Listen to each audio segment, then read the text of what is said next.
welcome to the Ghosts of Harrenhal. My name's Simon. And I'm McKelly. Thank you for joining us for episode 45 of our chapter-by-chapter book review of A Song of Ice and Fire by George Martin. Today we're discussing chapter 44 of A Game of Thrones. That's Sansa 3. As always, we'll chat about the chapter and try not to spoil any future plot points for you, and hopefully we'll provide you with some entertainment along the way.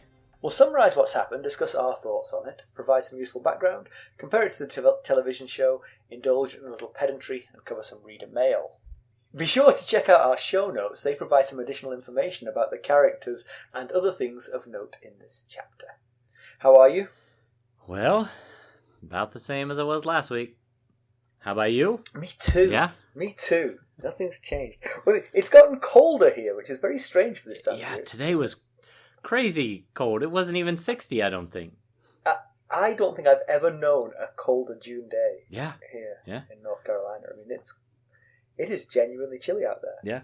I'm dressed like it's fall. I got on long pants. And, well, I have a sweatshirt. I'm not wearing it, but I've got one over there in the corner. So Very strange. Is it some weather event that I've missed? I don't know. If it is, Just rain.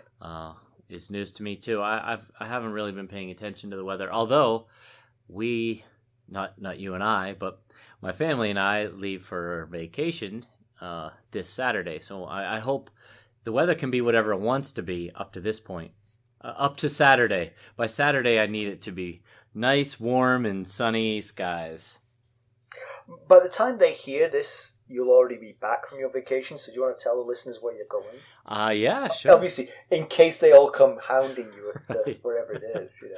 No autographs, please. No autographs. I'm trying to enjoy time with my family, people.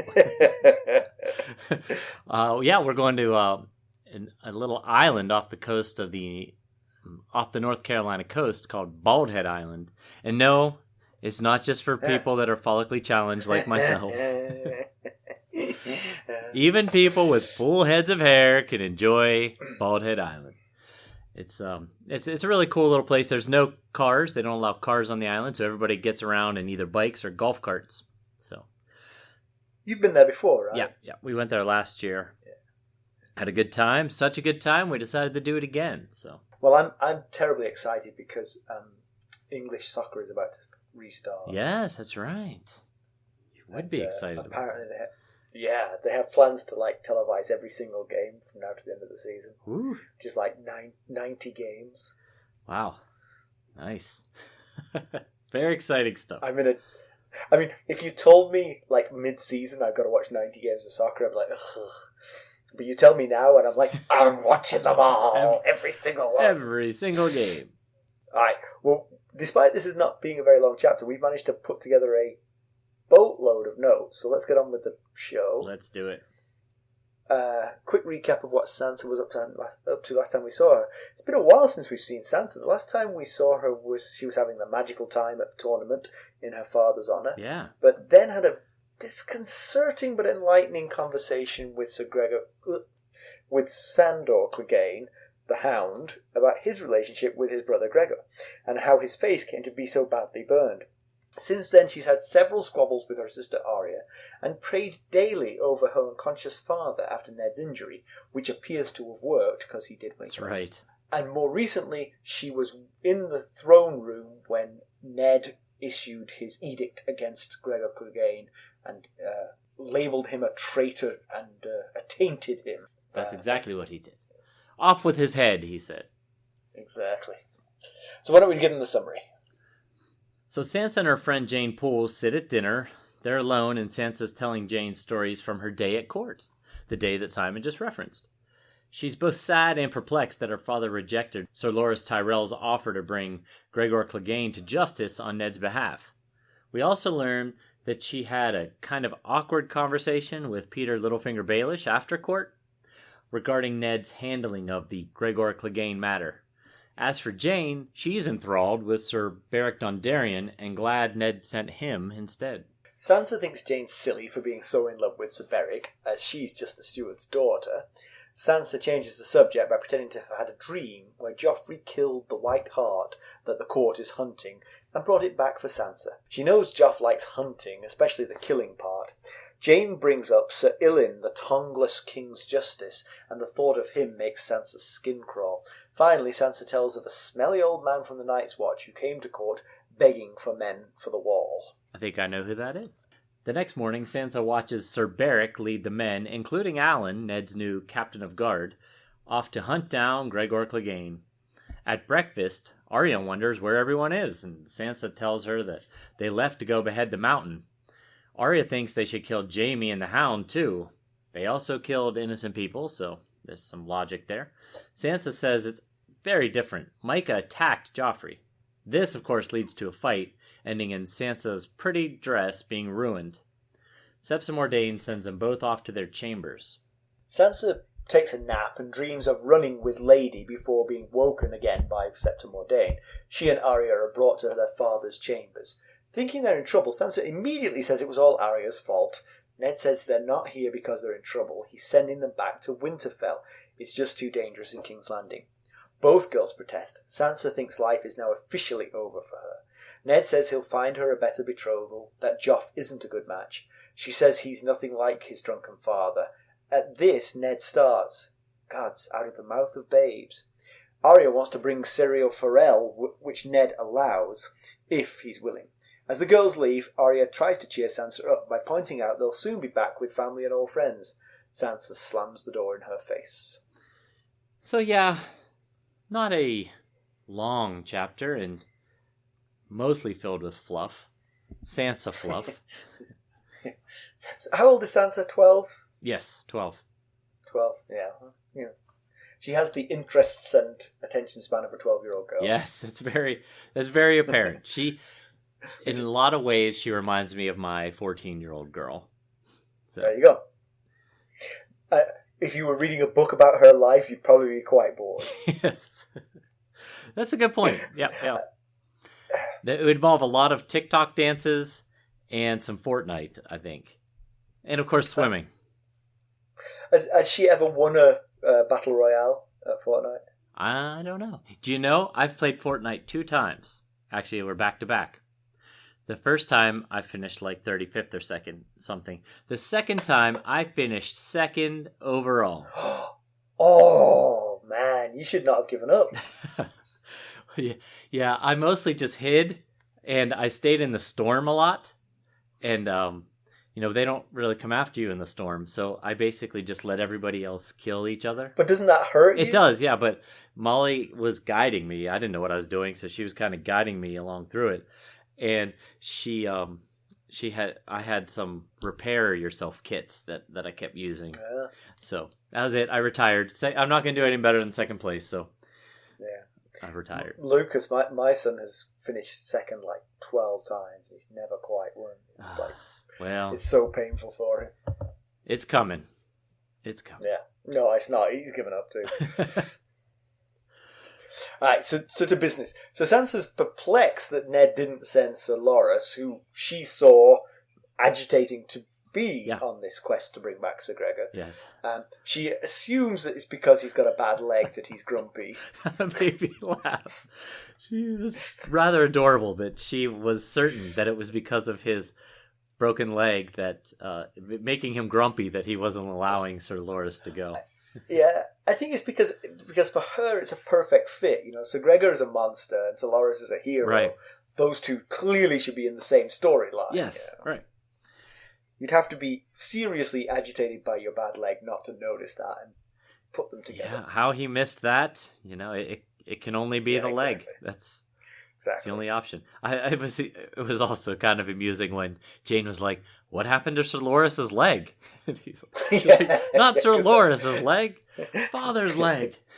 Yeah. So then we hear back that although Sansa doesn't report this to Jeyne, she keeps this to herself. But after the scene at court that she recounts, on her way back, Littlefinger overhears Sansa telling Septa Mordane that she disagrees with her father's decisions. Septa Mordane tells her to keep her mouth shut, that she's, a child and should not counter her Lord Father's decisions.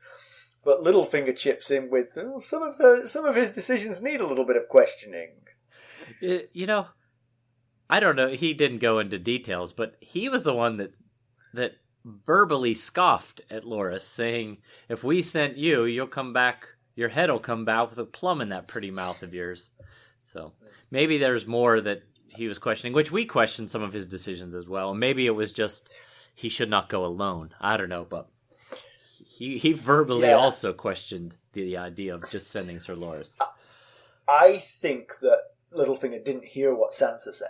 I think he only heard what Septa Mordane said. When Septa Mordane told her to not question her father's decisions, that's what he pricked up his ears to. Uh-huh. Because then he asked Sansa what she thought, and she couldn't help herself. She said, well, Sir Gregor's a monster and Ser Loras is a hero. Send one to kill the other. Right. And Littlefinger was like, oh, I see. Yeah.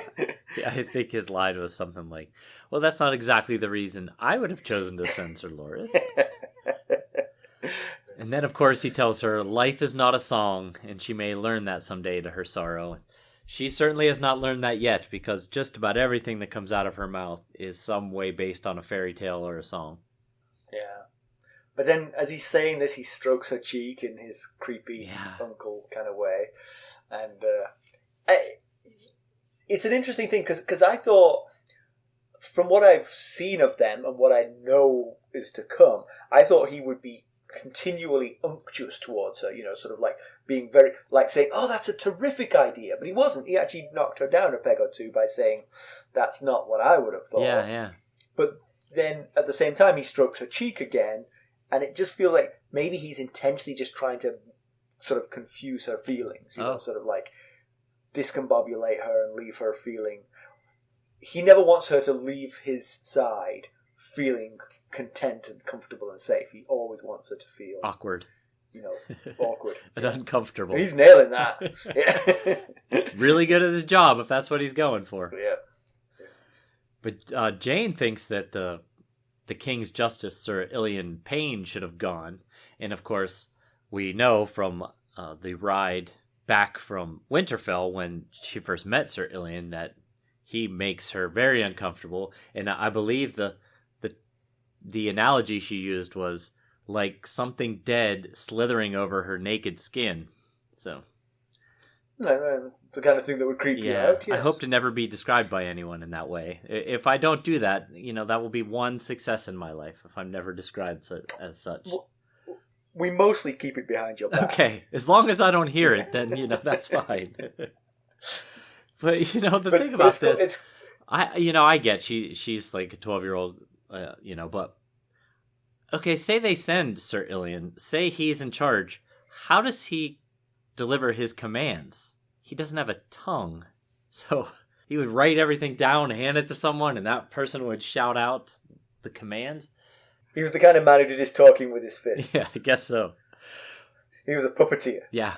There's lots of reasons why it wouldn't make sense to send Sir Ilyn, but she's not the only one to bring that up, because Lord Varys brought that up last chapter at the end of court as well. I have to say that line out of Ser Varys' mouth made a lot of sense. Jeyne Poole coming up with the same idea? I'm not so sure. Now all of a sudden you're like, Varys, I thought better of you. Yeah. Yeah. No, it's George Martin. I thought better of you. Because, sure, you know that, you're the writer, but this character shouldn't have that kind of insight, True, that's true, yeah. She thinks Beric is as much a hero as Loras. He's brave and gallant. Do you like how I said that? Gallant. I kind of liked it. Okay, good. And it's like watching a fish ride a bicycle. If you remember back in the tournament chapter with Sansa, Jeyne, when she first laid eyes on Sir Beric, said she would marry him on the instant. So, big fan of Sir Beric. Given that she's a steward's daughter, she should really apply that to pretty much every lord she sees, because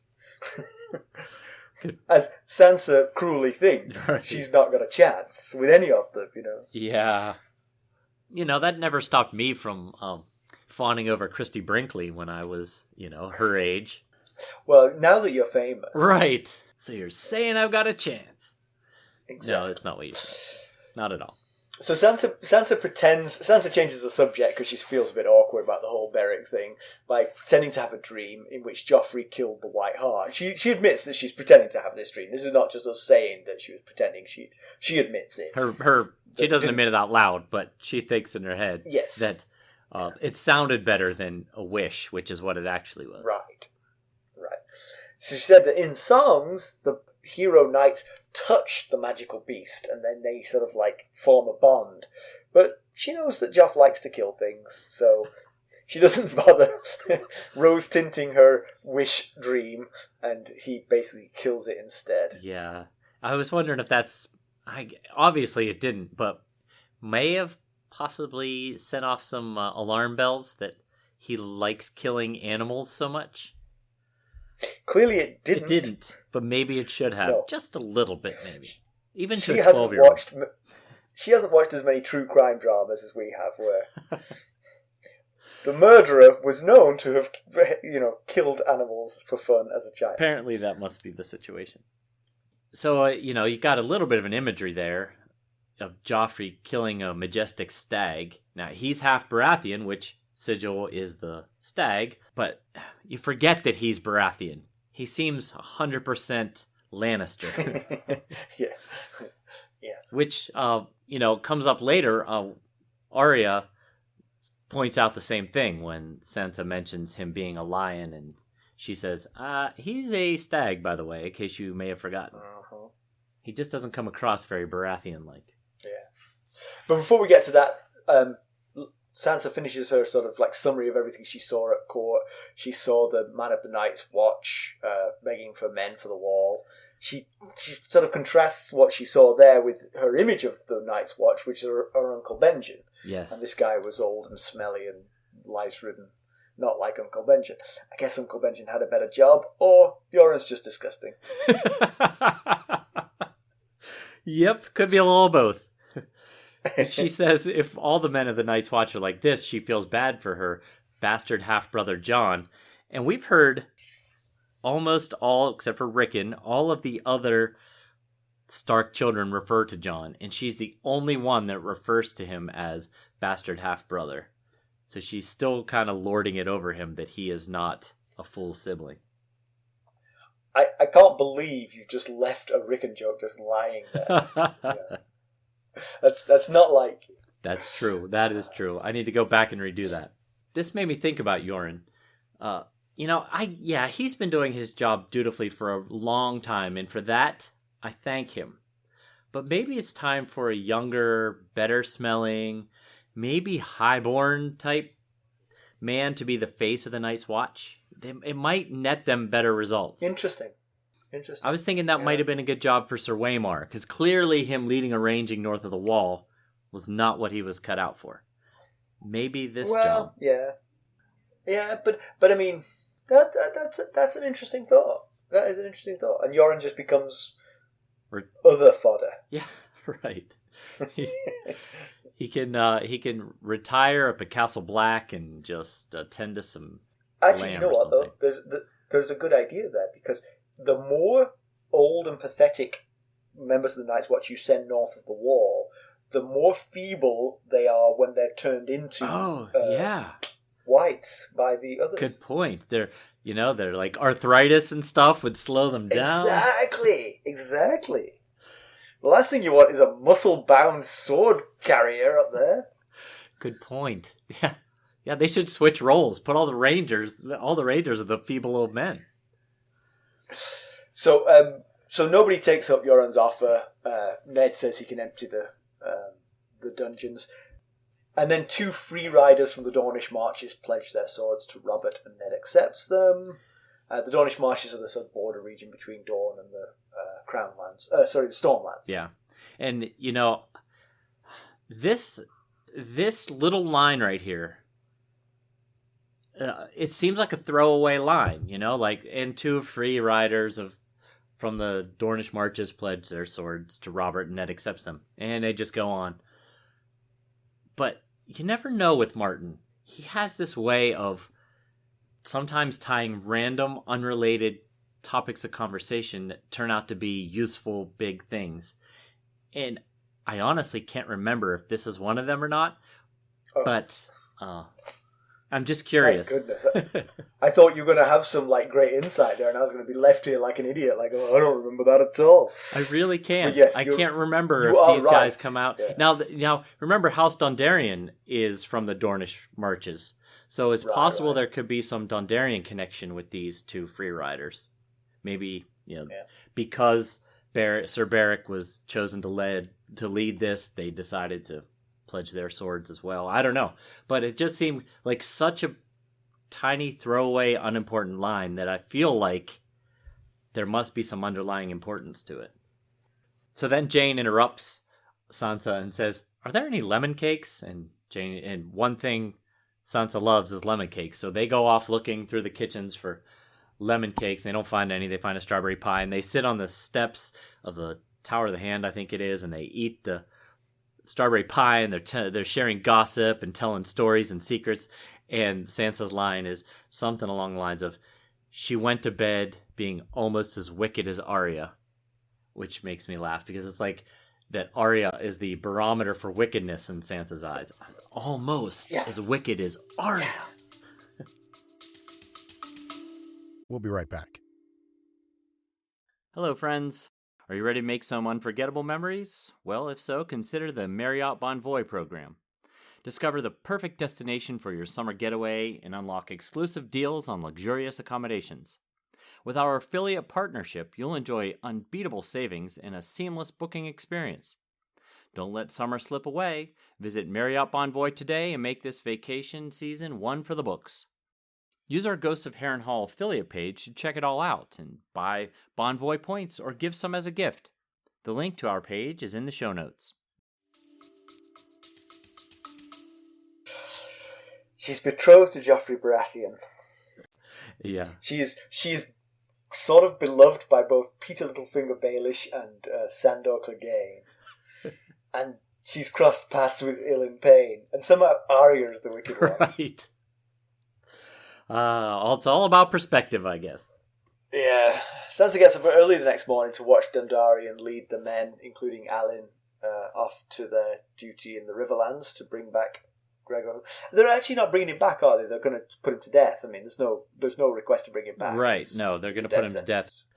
So Alyn is flying the Stark banners and amongst the King's banners and other banners that are going. Sansa's very proud of that, but she does notice once they've gone how empty the tower feels. Yeah. It's a little bit concerning. And Ned, do you remember in the Arya chapter when she fought with Sansa and stormed off to her room, and then Ned came and talked to her in her room and she showed him Needle? He was saying to her how dangerous King's Landing is, how important it is that they make sure that they're safe and protected. And he keeps giving away the better half of his guard like he just did for this. He gave away 20 of his best men. Yeah, I mean, it feels like... I mean, he has a duty, presumably, to donate some men to that cause, but he could possibly have sent a raven north and, had those men come down from the north. Something, rather than reducing his own garrison here. Yeah. Anyway. So, Sansa breaks her fast with Arya, and for once she knows a little bit more than her sister. Arya is unaware of what the quest that they're watching leave was about. She wonders why. She just wonders why it's so empty around the tower. Right. And she assumes that they're going after Jaime, but Sansa explains who they're actually going after. This is when she asks Septa Mordane, is Ser Beric going to put Sir Gregor's head on a spike at his castle, or is he going to bring his head back to the king? And Septa Mordane says, she kind of gasps and says, "Ladies, do not discuss such things over porridge. I swear, Sansa, you're almost as bad as your sister these days." Nice. So once again, Arya is the barometer for wickedness. Mm-hmm. So Arya explains that she thinks that Jaime and the Hound's crimes are just as bad as Gregor Clegane's, and she's not wrong. No, it's a scale. There's a scale thing. I think Sir Gregor killed and burned a lot more people, but still, it was still murder. Both were murder. Yeah. So she's got a case there. Yeah. Sansa disagrees with Arya over this, and slightly leaning on alternative facts, she claims that Micah attacked Joffrey, leading to the whole thing with the Hound and Micah. Yeah. Which, of course, she knows is not true. She witnessed it. And she knows Arya witnessed it, so it was an odd time to whip up that lie.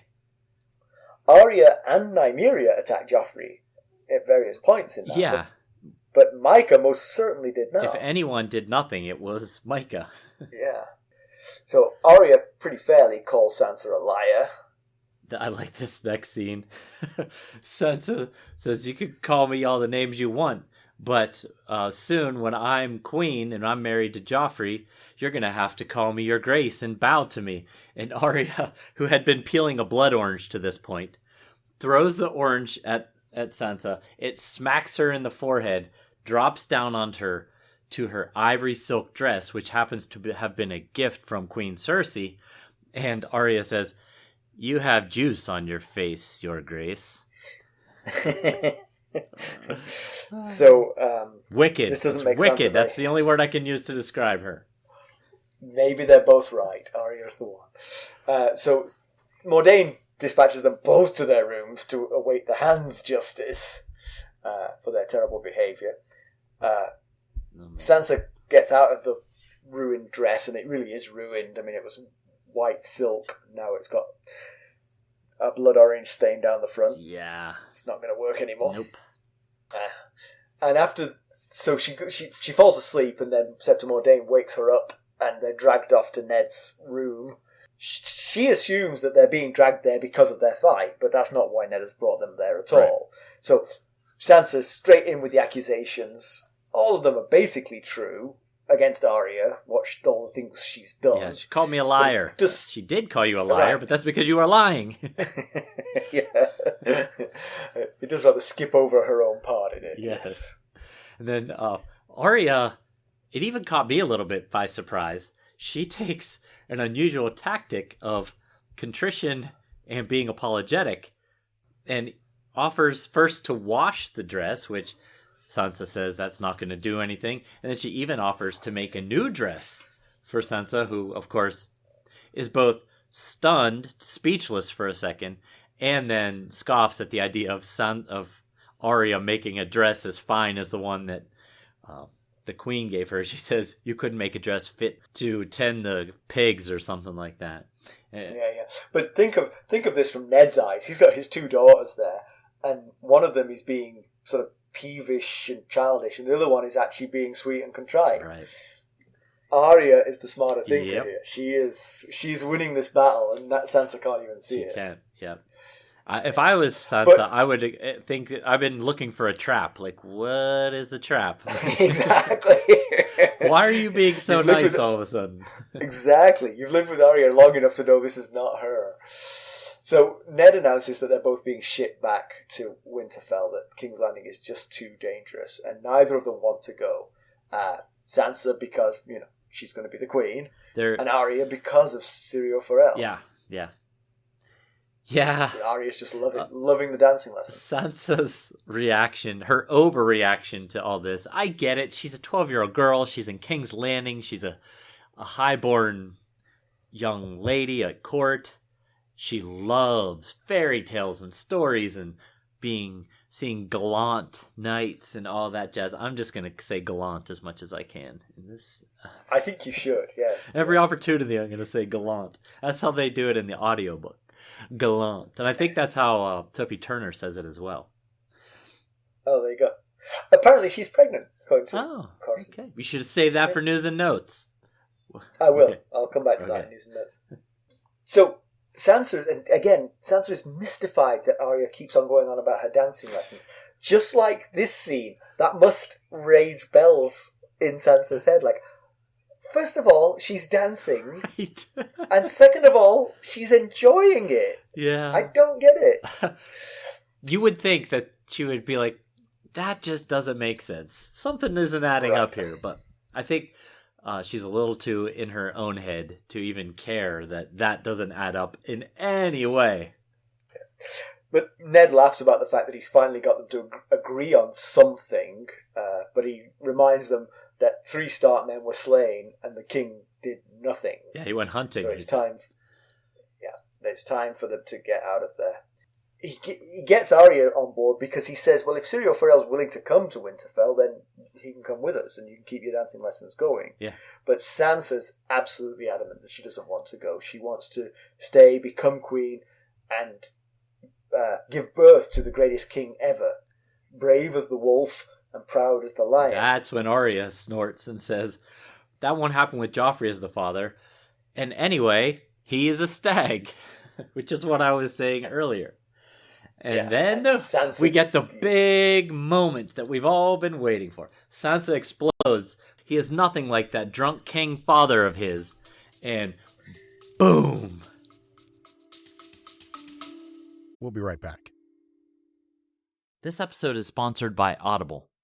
To get a free audiobook, or 2 if you're an Amazon Prime member, go to our exclusive URL, audibletrial.com/ghostsharrenhal. You can find the link in our show notes. Yes. It hits. The light bulb, not yet invented, goes off over Ned's head. Yep. He's like, he is nothing like his father. He's nothing like his father. Not one single thing. Nothing about him is in any way like his father. But Maya Stone and Gendry and the baby Barra all look just like him. But yet Joffrey doesn't look anything like him. Neither does Myrcella. Neither does Tommen. None of them. They all take after their mother. Right. So now, John Aaron was saying the seed is strong, and Liza Aaron thought it was about her son, their son, Robert Aaron. But we've met him. There's nothing strong about that kid. And she's a nutcase. If he was talking about him, he was saying the seed is strong in insanity. That's about the only thing he's got. So yes, and that's right. He was reading the lineages of the and histories of the great houses of the Seven Kingdoms, with descriptions of many high lords and noble ladies and their children. Yep. They were described. Yes. That book described what they looked like. So you can go back over hundreds of years and see what Baratheons looked like. Yep. And he was very interested in the breeding of hunting dogs, which you pointed out in that chapter. That goes into lineages and appearances and all that stuff. Yeah. And, again, we're trying not to spoil, but we can throw one extra piece of information in here that we, as readers, know that Ned, as a character, does not know. What is that? Do tell. I think I know what you're going to say. Cersei and Jaime Lannister are having sex. Oh, but true. Yeah. It's gruesome, but it is true. And that could be a reason why Joffrey, Myrcella, and Tommen don't look exactly like Robert Baratheon. Could be. It could. I think we've done a great job of still keeping the mystery alive here. Yeah. The thing about this, it made me wonder if there have been any rumours of this. Yeah. Because I tried to go back over sort of previous notes, and I don't think anyone has mentioned this as a rumour. But it feels like it's the kind of thing that would be rumored. Right. Like I was saying earlier, that Martin would have thrown into like some throwaway comment, like, "Boy, it's so unusual for Barathean children to have blonde hair," or "Boy, they're the spitting image of the mother." Just some throwaway comment like that. But I'm not aware. And her twin brother. And her twin brother. I was doing notes earlier today. Stacey was cooking dinner, and I was talking about this section, and she goes, Stacey goes, "None of them even have like a googly eye or anything." And I was like, it's not just regular incest. This is like twin incest. So right. But so yeah, I like how so Ned sends them back. He's got to think. He's just made an amazing discovery. His mind is blown. So he sends the girls off to go pack. And Arya's trying to make Sansa feel better as Septa Mordane is marching them to their rooms. And she says, "It's not all bad, Sansa. We're going to go on a ship. It'll be an adventure. And then we'll be with Bran and Robb again. And Old Nan and Hodor." And Is she forgetting someone? I swear she's forgetting. You were saving up the Rickon joke for later, weren't you? Even his own sister forgot he existed. He brought up Hodor and forgot Rickon. Hodor's dogs! The fleas on Hodor's dogs! Everyone got a mention. Poor Rickon. Alright, so that's the end of that chapter. Yeah. So, I don't want to dwell too much on the thing that we have essentially revealed at this point, because it's going to come up fairly substantially in the next chapter. I think so. That one... Explosion, light bulbs, fireworks. Huge. I wondered when they came into the room, when Sansa came in, she came in first. The description mentioned that he was reading a big book. And I wonder if he had just been reading the book that what's it called? The Lineages and Histories of the Great Houses of the Seven Kingdoms. If he had just been reading that, so it was fresh in his mind. And then Sansa makes that statement about Joffrey being nothing like his drunken father.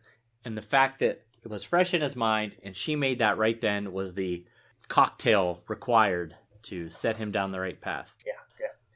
So, we'll leave it here. We will come back to it next time. So, to background. So, Jeyne Poole, we've met Jeyne before.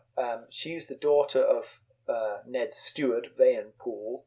House Poole do have a sigil. They're noble enough to have a sigil. It's a blue plate on white with a silver border. That's something. She's not just a steward's daughter. She's a steward's daughter with a sigil. Exactly. She is 1 year younger than Sansa. I think basically between Sansa and Arya in age. Okay. But she physically... I mean, she's just like Sansa. I mean, she's kind of like snooty and likes the finer things of a lady. Yeah. But she has more of the northern look like Arya. If you remember, Sansa takes after her Tully mother. Right. And Arya's more of a Stark. Yeah. She was one of the girls that Sansa was talking with when Arya was having a terrible time in the sewing session and snapped, and Marcella was there, and Septa Mordane was so embarrassed by it all. I remember it well, and so does Sansa when Arya says, "I can make you a new dress." Right. That's a crappy offer, because you're no good at this.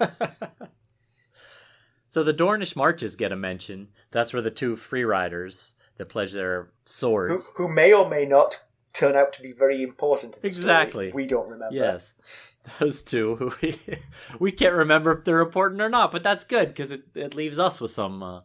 Yeah. We'll just keep pointing out every character, and if they become important, we'll look back on it and say, we told you. Do you remember when we mentioned that guy?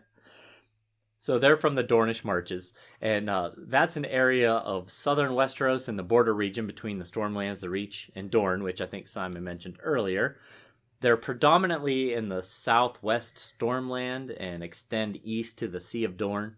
So the marches are known for producing excellent bowmen, as we saw with Anguy. You may remember Anguy. He's the guy. Anguy is the guy who won the archery contest during the Hands Tourney, and then Ned approached him about an offer to join his service, and he rejected him. It's a fairly diverse topography, the Dornish marches. It's got some grasslands, some moors and plains, and even some of the Red Mountains are in the eastern portion of the marches. Once upon a time, the marches saw plenty of battles between the Stormlands and the Reach with Dorne, until King Daeron II Targaryen finally brought Dorne into the Seven Kingdoms. And now it just acts as a nice buffer zone between those old enemies, the Stormlands and the Reach and Dorne.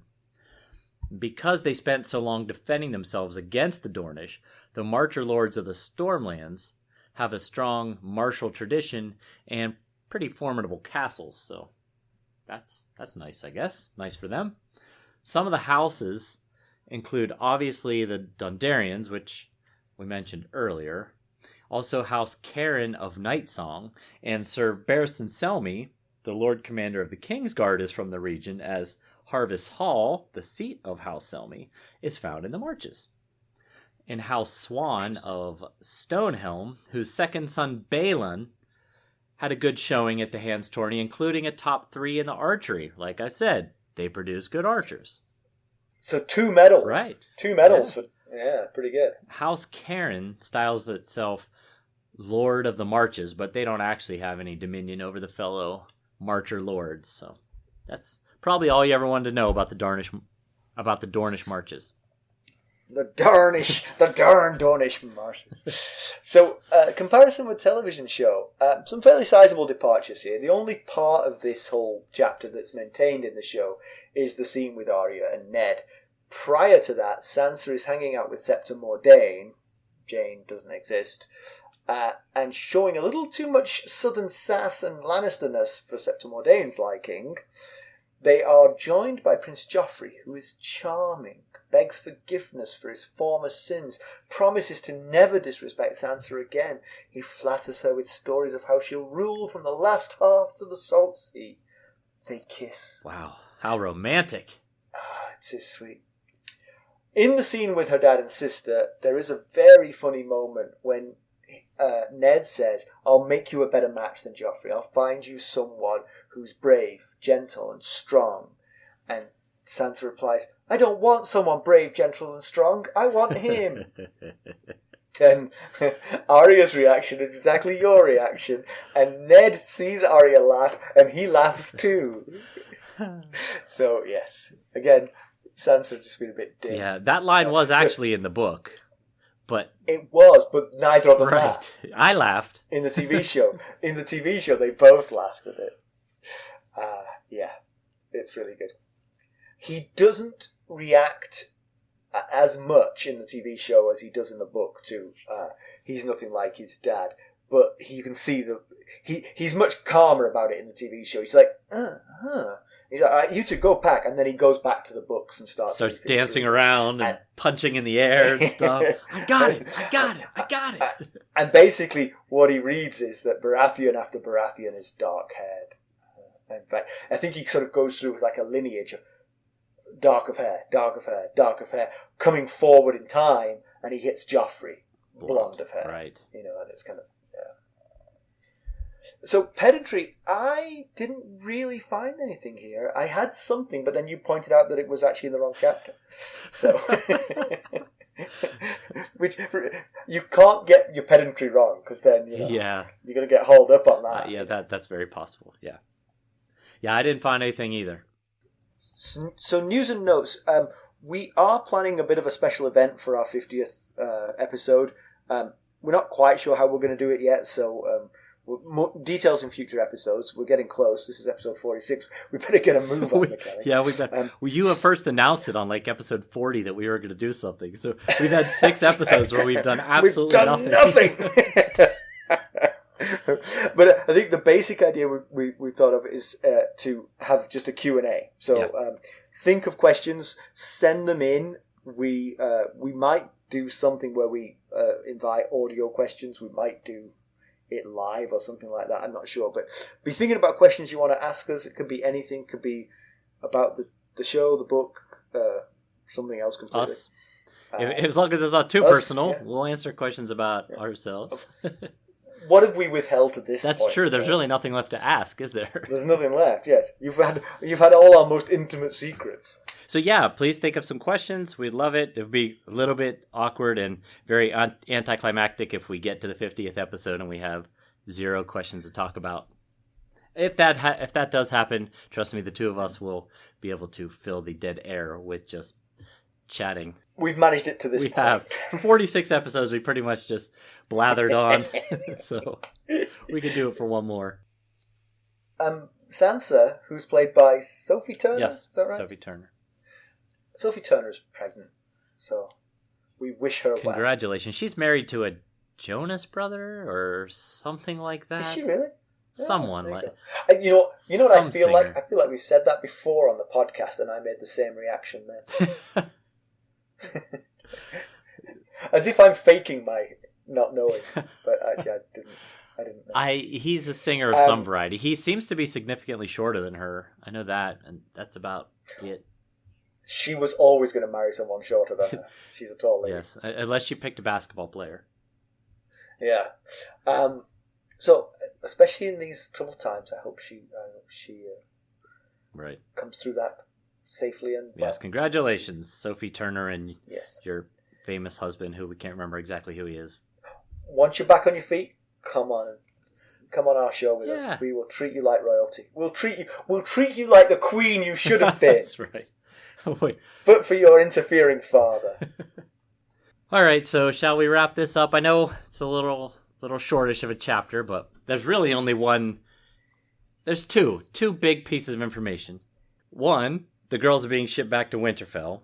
And two, Ned seems to have made a rather large discovery that he's been trying to figure out since he arrived in King's Landing, basically. Yeah, he has. He's cracked it. Yeah. The one thing is, though, the question for me is, we know now what he and Stannis were investigating. Of this, there's no doubt. The reading of the book, the visiting Gendry and Barra, it's clear what he was after. Yeah. But have we solved his murder?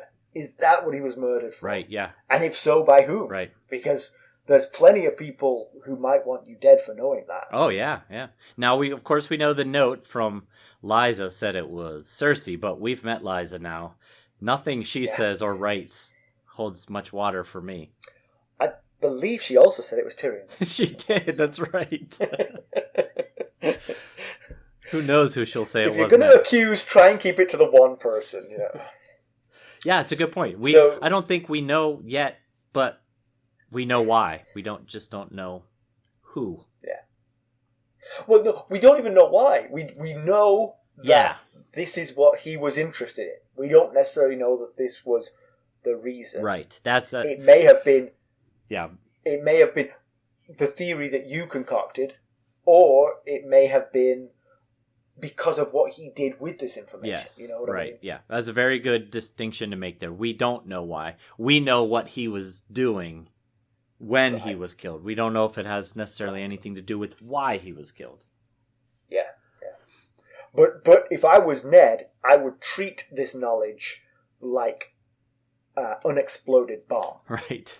Yes. Because the previous hand found this out, and a week later he was dead. Yeah, it's either related or it's quite the coincidence. One or the other. Right, but either way, be careful would be some good advice for Ned. Yeah.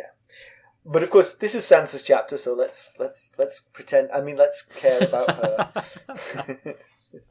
Yeah.